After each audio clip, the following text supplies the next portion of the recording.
We're actually recording this as well, and so we'll have this available to share on the Musical Offerings YouTube channel.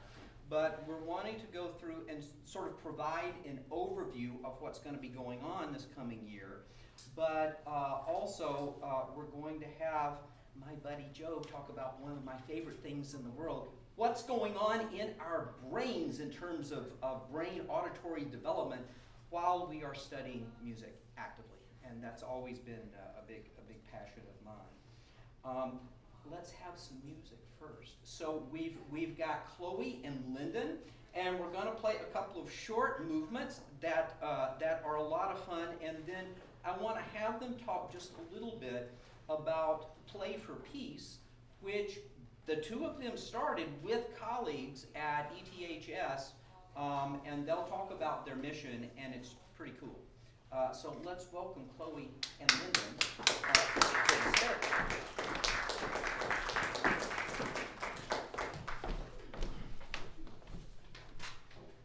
Chloe, you want to double check? Just Yeah. make sure you're...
these two came up to me and they told me about this brilliant idea that they had come up with, and that there was a bunch of construction work going on in the arts wing, and so they had like no home, right?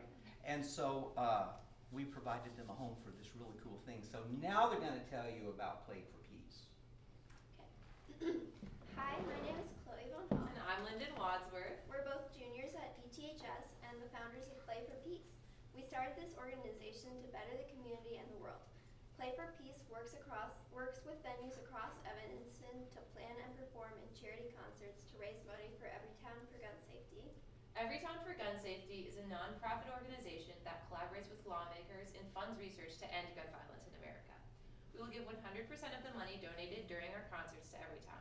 With this, they can keep guns out of schools, out of the wrong hands, and keep our community safe. Last year, we raised almost $3,000. We are looking for talented high school musicians to participate in our group. Members of Play for Peace come to monthly meetings along with practicing their repertoire at home or with group members. Each meeting gets you 1 service hour, and depending on the concerts you attend, you can get even more. Members got up to 15 service hours last spring. If you can't be a part of Play for Peace but still want to support our mission, you can keep up with us on our Instagram or donate to our GoFundMe. And you should also come to our concerts this winter. We don't have a schedule yet, but when we do, it will be released on our Instagram and our website. And we have a QR code that's right by Leonard Bowenstein. So if you want to scan that, there's a bunch of links to all of the stuff we do. Thank you all. Yeah, thank you so much for coming. Thank you for listening to us.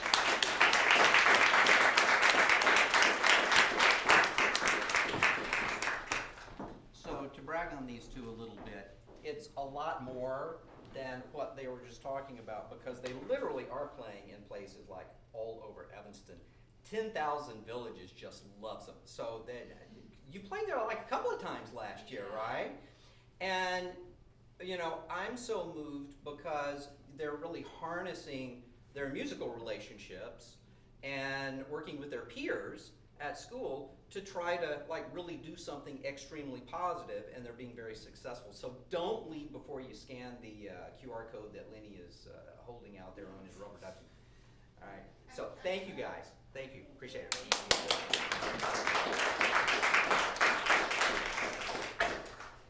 All right, so what we'll do, we'll just go over like a couple of areas of information that Michelle and I want you to know. So, Michelle Pranger, our operations manager.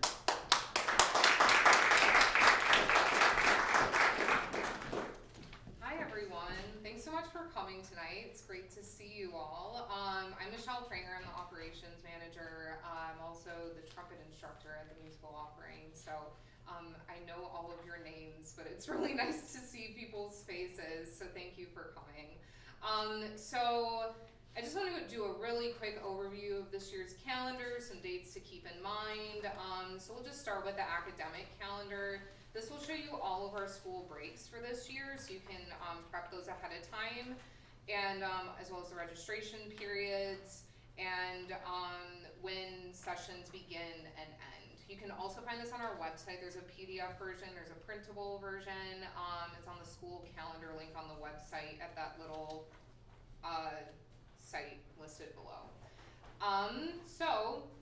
And then our concert series, this is color coded in my own way, but so all of the blue ones kind of involve students in some way. So the big ones that most students at the school are thinking about are the Holiday Musicale recitals, the Bach Festival Workshop Day, and then also the Music Marathon recital days. So the Holiday Musicale, if you've been at the musical offering for around December last year, we have our kind of end of fall session recitals. It also goes along with our annual fund. And then our Bach Festival takes place in February and March. And Rick might touch on this a little bit more, but it's sort of like the celebration of our school. We're the musical offering, which is a set of pieces written by Bach. Correct, yes. Yeah. So And that's a really cool way to get involved. The Bach Festival Workshop Day, students will come in, take a little mini lesson with a teacher who isn't their own teacher, and get comments on a piece that they're working on. And then later on, we have the Bach Festival Student Recital Day, where they will come in and play that piece for an audience. And then the Music Marathon is our big end-of-year recitals that goes along with our Music Marathon fundraiser. And that's all students participating, kind of all hands on deck. Really exciting couple of weeks in May, just seeing the culmination of the whole year and everyone's work. And we've added like a little wrinkle, an extra wrinkle to Maine this year, right? Oh. Yes, we have. It's not in here. And you'll be hearing a lot of information about this. So, on Saturday, May 3rd, you don't have to remember this, but if you want to take notes, it's fine. On Saturday, May 3rd, we're going to actually do a collaborative fundraiser. Has anybody visited Paws and Claws across the street on Chicago Avenue, no-kill cat shelter? They're taking in kitties from all over the place, right? And it's quite a wonderful operation that they've done. And so we're gonna do a little fundraiser for them for my birthday bash concert. And so a part of that is around 12 very fortunate musical offering students are going to create sort of these interesting visual, what we call graphic music scores, right? And each score is going to be inspired by a kitty over at Paws and Claws that's going to be up for adoption, right? Because we want to get kitties adopted in addition to raising money for them, right? So we're going to have that event on May 3rd in the evening here. And then, about 10 days ago, I was over at Reprise Roasters on Main, my favorite place, having coffee. That's where I get most of my work done over there. And one of the owners, Adam, I was talking about, well, you know, this is like the 25th anniversary year of the musical offering. And he was going, well, you ought to have a block party. And I said, you know, we ought to have a block party. So we're going to try to have a block party. And that's going to be on Sunday, May 4th, which is my birthday. And we're going to see if we can do that maybe up the street. It sort of depends on what we can work out with the city and all that. But, you know, right up there on Custer, like next to La Principal, they sort of like cordon it off, and they got that nice space, and it's a lot of fun. So keep your radar on for that, because we're going to have all of Tim O'Donnell's plugged in live rock, jazz, and blues bands playing. So it's going to be a lot of fun. And so that's going to be a little precursor to our music marathon stuff. We figure if everybody's really on a high after that weekend, they're going to want to donate more for our musical offering. So that's what we're going to do. Yeah. Okay. Yeah. And if May couldn't be any busier, you know. No. Anyway, so and those fundraisers are extremely important for us. We have been able to keep consistency with our scholarship allocations for the last few years, which is really, really important to us, and we want to continue building that fund. So if you're ever in the place to be able to donate during a fundraiser, please do. We are a nonprofit, so we rely on donations to exist and do everything that we do. So as you probably know, we're in the middle of fall registration right now. It ends this Monday. It's a little bit of a shorter time period than normal. So make sure if you haven't yet, get in your fall registrations before Monday, end of day. And then if you do win the $100 off in the raffle and you've already paid, I can do refunds. So we'll make sure that happens. Okay, I think that is, last thing. All of my communication to you is usually through email, so keep an eye on any communication from me or from the Musical Offerings MailChimp. It comes all important information about registration, recitals, fundraisers, all of that will come via email from me. So, yeah, I think that's all. And in terms of anything that I would like to add about our schedule, you know, I've spent a lot of years trying to craft and experiment with our events calendar, and I'm very happy where we are right now. There are two components to that. One is giving specific goal opportunities for our students in terms of their own study timeline during an academic year, goals to work towards. right? So you're doing your study, and then as a part of that, you're preparing for these like 2-3 times per year, our major performance events for the students when they just get to share what they're working on. And so those are real goalposts and mile markers for us. So it's really important that students know that's coming, their teachers are preparing them for it, because when we meet those mileposts, then we use that to continue learning, right? And so that kind of participation, you know, if you get nervous, it's fine. I get nervous too, you know. So we sort of work with it, work through it, and it's really important from a pedagogical standpoint to meet those mileposts and then use that experience in terms of learning. The other is opportunities for our faculty, performance opportunities to be showcased here. We have, as you see, our 3-part Women Composers series, which is great. Yeah, this little flyer right there. That's really a lot of fun, and we have the support of Evanston Arts Council, which has been very generous for us, to a great extent the Dr. Scholl Foundation as well. And what this does is to give me an opportunity, along with faculty members, to dig a little deeper into the exploration and presentation of music by female identifying composers, right? And so this is sort of our schedule with the French Groundbreakers, and then we have the Gaudete Brass Quintet, and they're great. Actually, the trombone player, Paul Von Hoff, is Chloe, our violinist, her dad, right? And so they're absolutely wonderful. Then the one that I'm really looking forward to on November 9th, delved into music by composers from the Chicago Black Renaissance period. So they're gonna be fun, and they're also gonna be live stream as well, and we just got a new camera so we can like live stream with confidence and quality. Yay. Right? So in terms of our scheduling stuff, those are really the highlights. Maybe we should do a raffle. Yeah. Think? I want to make sure, did everyone get their name in the? Yeah, make sure everybody has their name in the basket. Yeah, go ahead and write your name. Did anyone else miss the basket? Just one for example. Oh, come on in. Yeah, make sure everybody's in there. Yeah. Or you can enter the raffle.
Did we get everybody? Yes, I think we got it. Wow, very good. Okay. Go ahead, you're gonna throw them out. Here, let's get in first trip. Hey, Sophia, you wanna Yeah, come draw? do you wanna come? Come pick it out, come pick it out, yeah. Sophia's one of our voice teachers. Yeah. Welcome. Yay!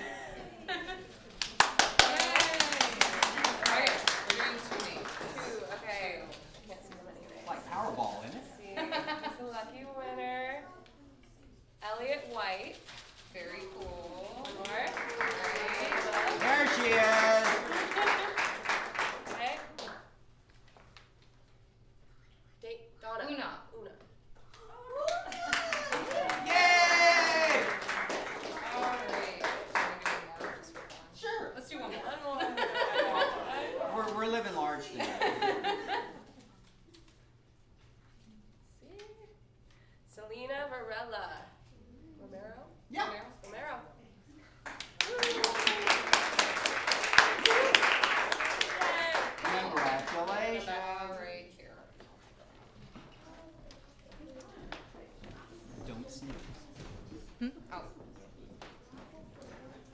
So now for what is for me, no pressure, Joe.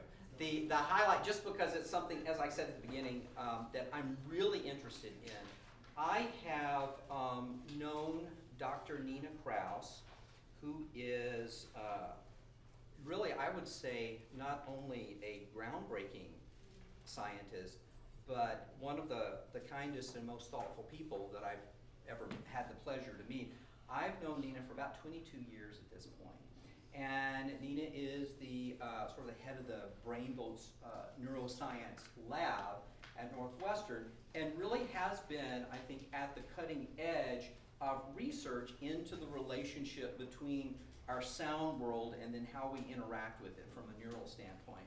And of course, that has direct implications for everything that we're doing musically, right? So, you know, I've always, since I've gotten into Nina's research over the years, it's become very clear to me that it's not just we are what we eat, we are what we hear. And how we choose to interact and how we naturally interact with our sound world is really, it's a profound relationship. And so that's why I'm so happy that Joe's going to be here. So Joe Lucahans, let's welcome him. Everybody, thank you, Rick, for the introduction. Sure. My name is Joe Lucahans. I'm a doctoral student in the Brainvolts lab at Northwestern, and we ask and answer a lot of questions about sound. That's what we do all day. But like Rick also mentioned, we're particularly interested in how who you are and how you interact with the sounds sort of your life can fundamentally change your brain in the way that you process that information. So I'll tell you a little bit about myself and give you some music credentials here, I guess, as many as I can. I'm sure, like a lot of you, a lot of my formative memories are, revolve around music. I spent a lot of time in like mom and Todd's music classes as a little kid. My mom would like bounce me and my brother underneath, and we'd clap along to whatever song the instructor was singing. And what I didn't know was that kind of experience, engaging with music and with sound, with people that you love, really lays kind of the foundation for a musical education. And that musical education gives you a lot of biological benefits that you will be able to reap sort of for the rest of your life. And so after that, I did kind of the regular music education thing in 5th grade.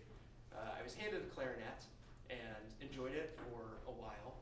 And after a little bit, it got boring. My apologies if there are any clarinetists here. But then I was handed a saxophone, which was at the time much more exciting. And I stuck with that for a few more years, and then I stopped. And I wish that I hadn't. This was about the end of high school now, and I'm in college studying neuroscience. And neuroscience is a really big field. If there's any kind of like human activity or behavior that you can think of, someone somewhere is spending a lot of time studying that and how it works in the brain. And so I'm in college, I'm studying neuroscience, and I realized that I am missing that music in my life, so I decided to do something about that by trying to teach myself how to play the bass guitar. And I don't know if any of you have tried to learn an instrument as an adult, but it's really hard, and it's incredibly frustrating, but it's also really rewarding. So I'm finding myself, I have this interest in the brain, and I love neuroscience, and I want to keep doing that. And I have this newfound interest in music, trying to teach myself this instrument. And so I wanted to find some ways to combine those, and those brought me to Brainvolts, and I found out there was a whole community of scientists that had the same questions I was. I knew that playing and learning an instrument and playing and writing music were all incredibly rewarding things for me to spend my time doing, but I knew from that neuroscience education that would be apparent somewhere in the brain, and that's what I wanted to know more about. So that led me to Brainvolts, and I remember on my first day there, my advisor Nina asked me, "Are you a musician?" And I told her, absolutely not, no way. I hadn't done formal music lessons since high school or anything, and I didn't think that plugging along to whatever song in my bedroom would really offer me musicianship in the way that we traditionally think about it. But I was wrong. What I didn't know was that by the brain's definition of a musician, and by getting those benefits to your brain and your body that playing and engaging with music gives you, that was enough. So that's what I'm hoping to tell you all more about. At Brainvolts, we study the brain by looking at what it does. So we will attach electrodes like wires to your head and put you in a big comfy chair in a dark room, and we will record your brain activity in response to sound. And what that activity tells us is how your brain encodes each of the ingredients of sound. In the lab, we often find it helpful to think of sound of being composed of these many ingredients, right? And it doesn't matter whether it's speech, music, anything like that, but we can think about music just to stay on theme. What you have is some combination of pitch information, harmonic information, timbre, timing, dynamics, how loud and soft the song is. All of those things kind of contribute to this whole percept of the sound, right? And what your brain does when you hear any sound is it'll take that whole sound and it'll kind of decompose it into each of those ingredients, and it'll encode each of those things individually. And that's what we study, is looking at how the brain is sort of encoding those ingredients. And when we think about the brain encoding those ingredients, we often find it helpful to think of like a mixing board. The brain is a mixing board, really. So you have a slider, if you imagine, a big mixing board. For each of those ingredients, you have a pitch slider, you have a harmonic slider, a timing slider. And everybody's brain looks a little bit different and functions a little bit differently. And so those sliders will look a little bit different for everybody. Some people will encode pitch information more strongly than other people. Some people will be able to encode sort of timbre information more strongly than other people. But what you do as a sound expert, which is what you become when you get a musical education, when you really dive into music and learn a lot, is you can move those sliders in the mixing board of your brain. I hope I'm not mixing metaphors too much here. Yeah, you essentially allow yourself to move those sliders around.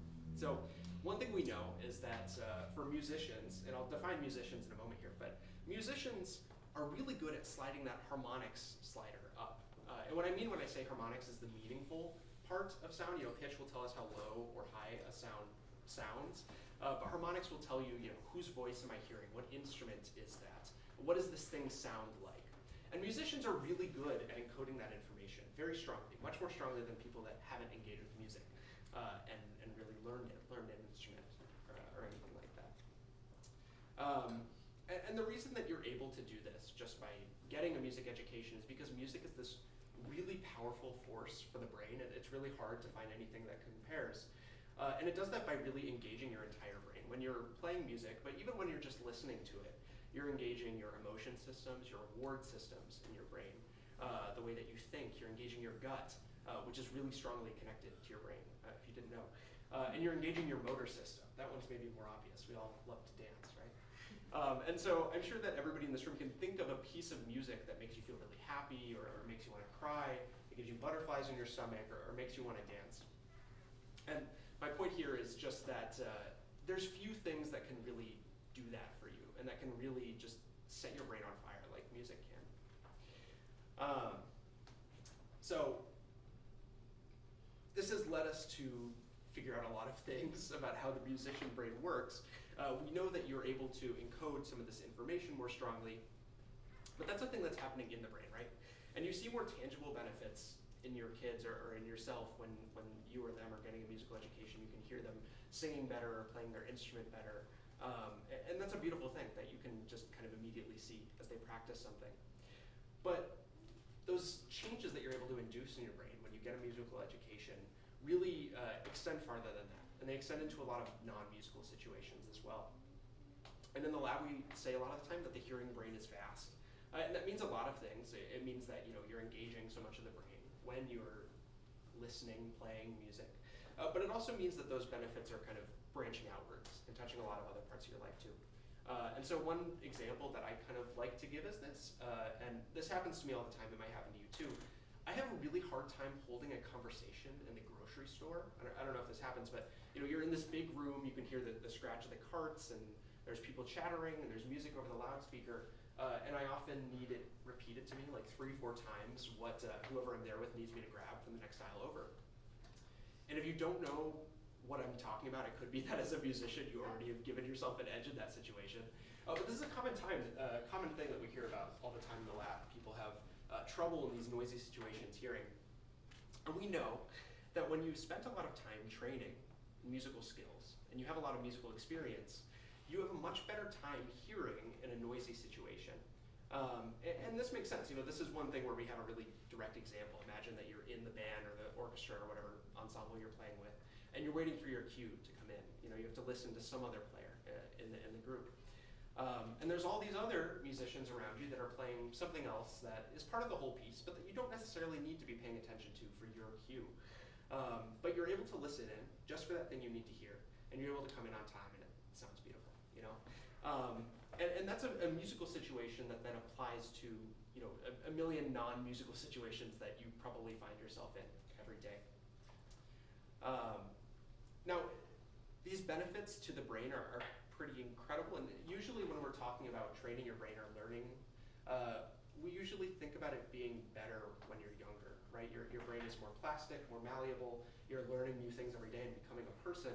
And with music, that's not necessarily the case. And that's why another reason why we think it's so powerful. We think, if you haven't picked up a tennis racket by the time you're 3, you're not gonna go pro or anything.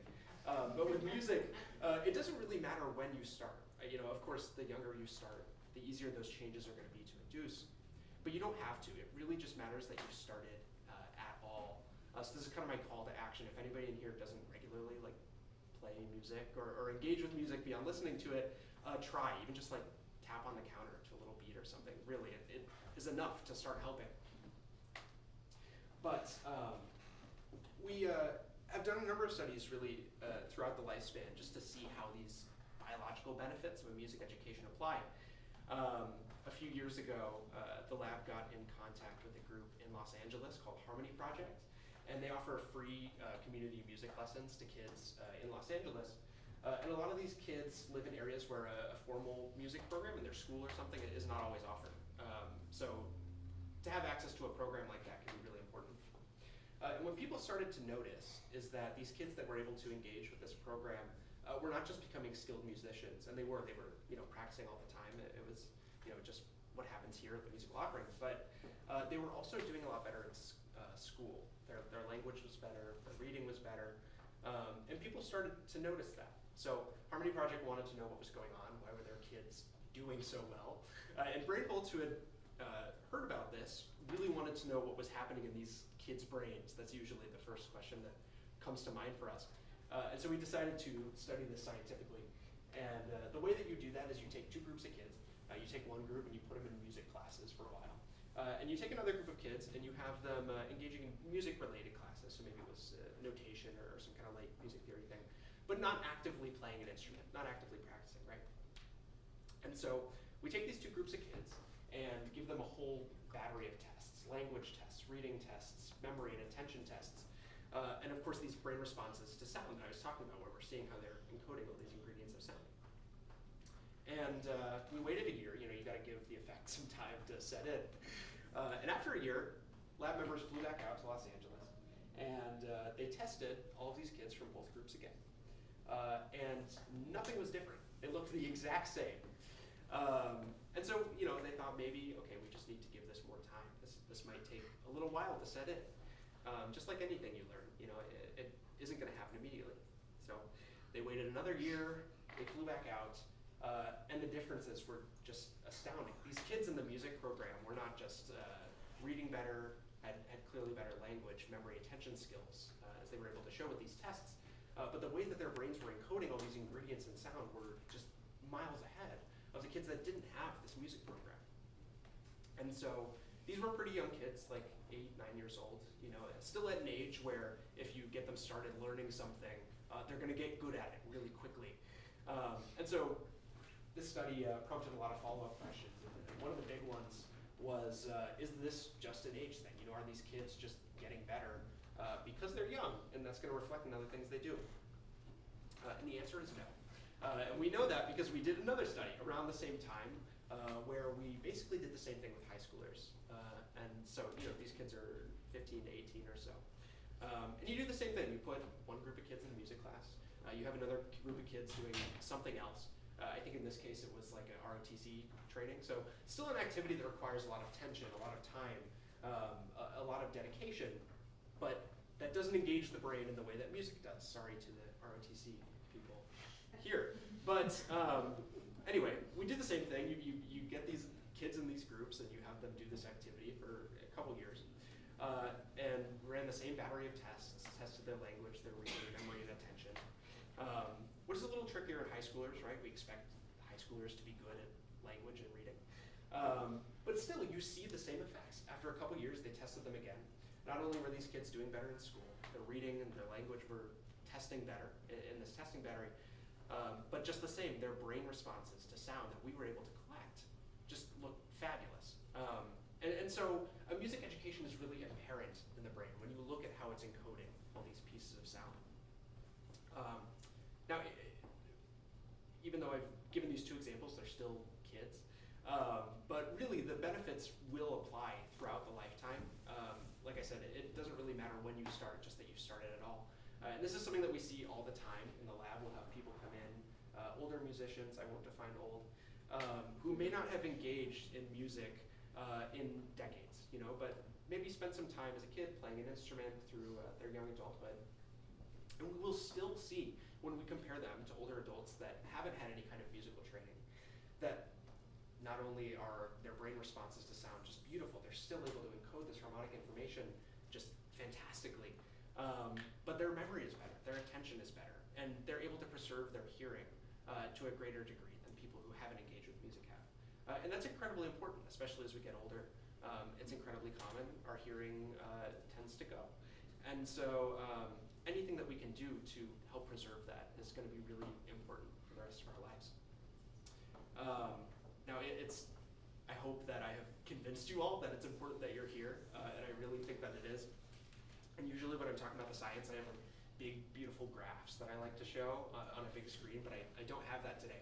But I do have another demonstration that I think will really drive the point home. When we're recording these brain responses to sound, we're seeing how the brain is encoding each of these sound ingredients. So we see how the brain is representing that pitch information, that harmonic information, that timing information about the sound. And one of the things that we can do with that, because we have all that ingredient information, how it's kept in the brain, how it's encoded, we can turn it back into a sound and we can listen to it.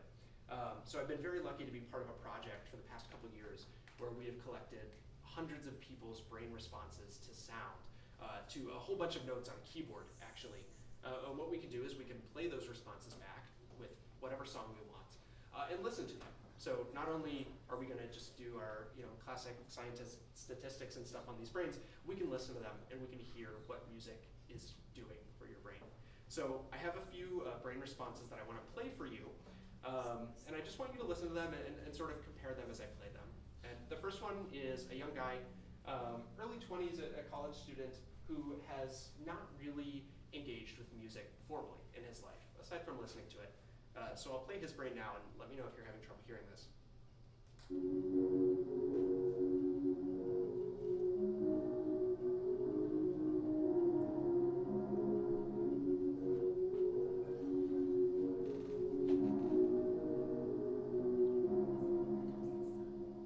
And that's brain activity that we've recorded and then we're playing back.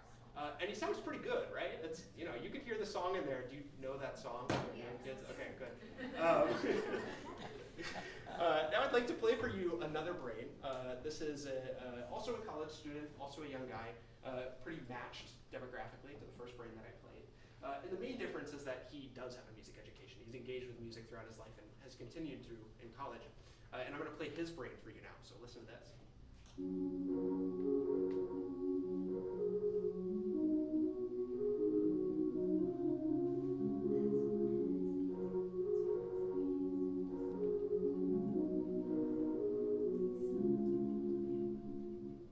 Same song, same method of recording the brain, and I don't want to lead you to any conclusions, but do you hear any differences between those two brains? Yeah. That's incredible, right? And so I want to play two more brains for you.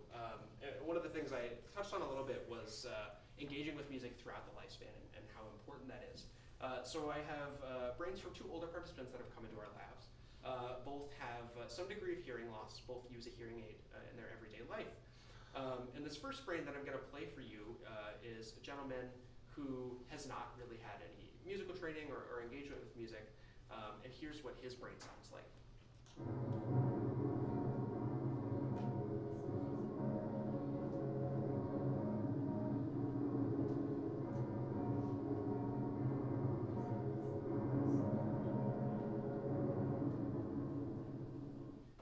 it sounds a little bit different, right? But you can still hear the song in there. His brain is still taking in that information and coding all those pieces, and we're able to pull that out. And so this is, in one way of thinking about it, how he hears the world. Now, I'm going to play a fourth and final brain for you. This is, again, somebody pretty matched to that last guy that I just played, but has engaged with music throughout his life. In fact, he was a chorus director for many years and tuned pianos throughout the rest of his life after he had retired. And again, wears a hearing aid in his everyday life, but has credited his sort of history with music as giving him an edge, he says, in being able to continue to hear the world now. And this is what his brain sounds like.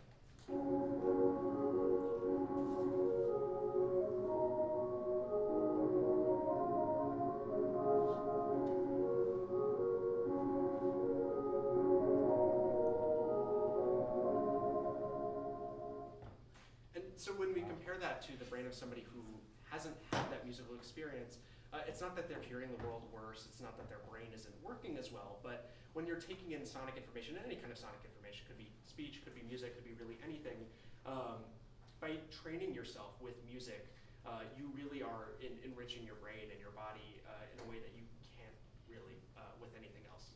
So that's all I've got. I hope that I have made clear to you that it's really important that you're here and really great that you are engaging with something like the musical offering, getting musical education for yourself, for your kids. It's something that we talk about every day, that and listening to brains. So yeah, I'm really happy to have been able to share that with all you. So thanks.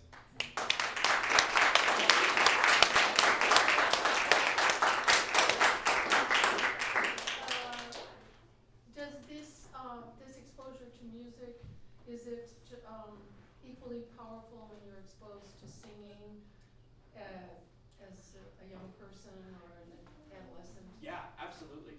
Alone or in a choir? Doesn't seem to matter. It's really any kind of training and close engagement with music, right? So there's kind of a discussion in the field right now about musical expertise and what really that means. And so traditionally that's defined by like a very classical, formal musical education. But it's looking like that's not the be-all end-all of it, right? So even just listening, really intense listening to music and being sort of an expert listener is something that we talk about a lot. So it doesn't really matter whether it's an instrument, whether it's voice, if you're actively participating in that and training in it. And when I say training, I really do mean like training, like you know, any muscle or part of the body or anything. You're really training the brain the same way when you're practicing music. And yeah, the benefits to your brain will look the same. Happy to answer any other questions on our stuff if anybody has any. I love talking about this. So. Me too.